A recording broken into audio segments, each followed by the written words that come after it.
As we ride on Solution's back, the summit that houses the Ice Palace gets closer with each step. Pushing open the heavy gate, Zayne and I make our way inside.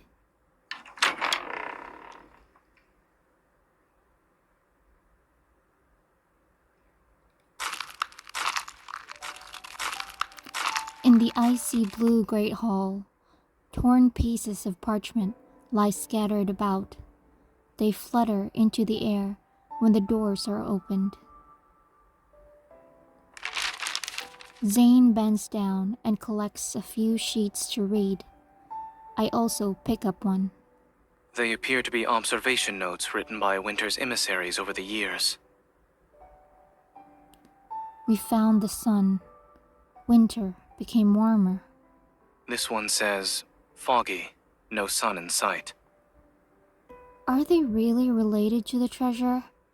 So we're looking for the sun? We lift our heads at the same time and gaze at the great hall's skylight. The sky is still overcast and enveloped in clouds. There are no signs of a sun. The weather has been cloudy this whole time. Could making a wish to the snow help us again? Smiling, Zayne shakes his head. If it were truly effective, we wouldn't have a mess of parchment to deal with. Neat little tricks only work once, huh? But will we be able to find the sun? We need to find more clues. Our attention is drawn back to the pieces of parchment strewn across the floor.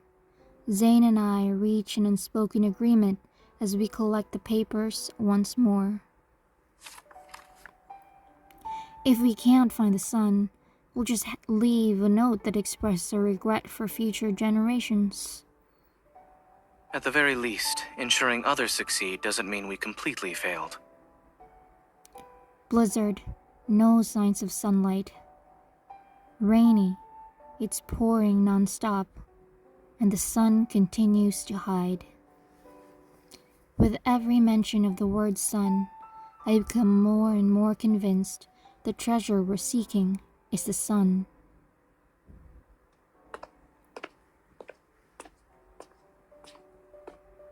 Following the scattered pages across the great hall, I soon find myself in a corner. The parchment papers here are stacked into a pile. It's almost as if they're hiding something underneath.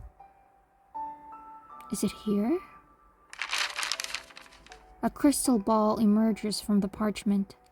The transparent sphere reflects the lead-colored sky.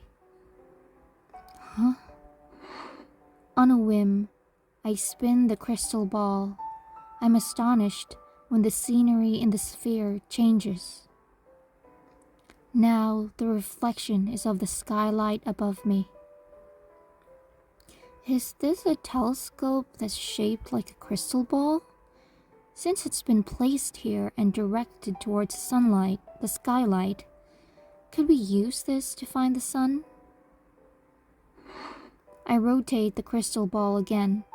A magnified view of Zayne's profile appears inside it.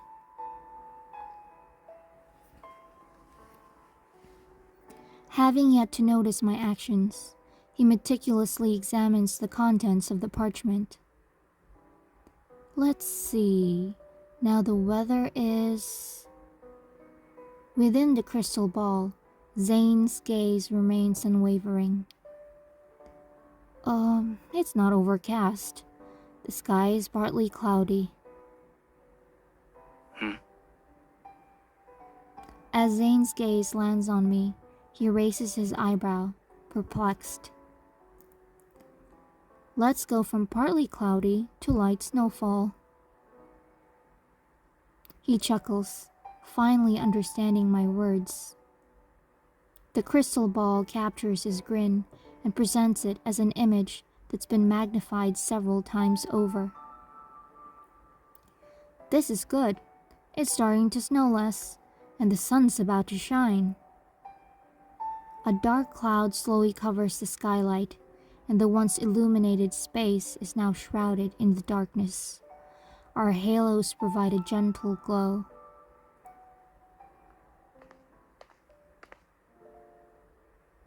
Navigating through the scattered parchment paper on the ground, Zayne walks to my side. His gaze is locked on me, and the halo above his head casts a warm, yellow light. If we're talking about a certain kind of sun, there's one right in front of me. She's warmer than the sun in the sky, irreplaceable until the end of time. I also have one. My son doesn't seem to be warm at first glance, but he has a heart full of passion. I tap Zayne's lips. Words dripping in honey continue to flow out of his mouth. Sometimes I almost forget we're on a treasure hunt. Or perhaps we've already found the treasure.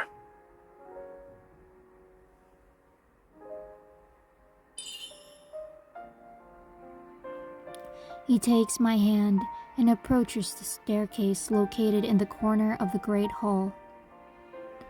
Zayne, are you saying... Yes. The sun might be referring to us.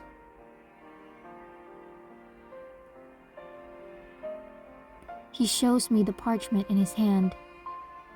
It says, "Stand tall on the highest point in the great hall, with your head shining as bright as the sun." Got an easy win on the first try.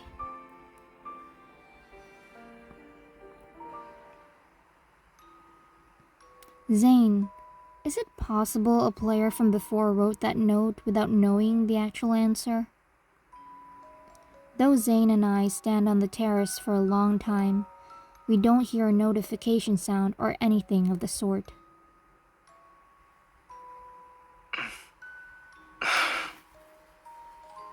I suppose the real hints are mixed in with some fake ones. I underestimated this game's difficulty. In other words, it's time for a gaming master such as myself to step in. I think. I pause for a moment. After all, I haven't done any speculating about the sun we're looking for. I quickly changed the subject. Actually, being unable to find the sun isn't necessarily a bad thing. We can still appreciate the beautiful scenery around us. Look! I point at the snow-covered wheat field in the distance. That's an anniversary gift from the Ashwa Snow Village devs to the players. I got it because you used my account to log into the game. Zayne looks in the direction I'm pointing. I recall the bridge of snowflakes over there being a gift from you. However, I believe it was just so you could clean up your inventory. You don't need to remember those kinds of things. I point at the area behind the wheat field. That zone is still locked in game. I wonder what... My words catch in my throat, and I narrow my eyes. I quickly run back into the great hall and retrieve the crystal ball. Zayne, I found the sun! After playing around for a bit, the scenery behind the wheat field finally comes into view inside the crystal ball. From where we are, we overlook a lake that's shaped like the sun. Faint mist rises from the body of water and covers the area in its ethereal embrace. It's a hot spring, and relaxing in one can certainly ward off winter's chill. Its shape and function match the clues. Zayne, we beat the game.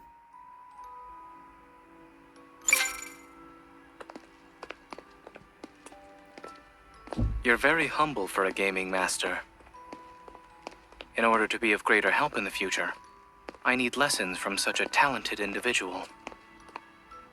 I quirk an eyebrow and briefly stop in my tracks as we walk down the stairs.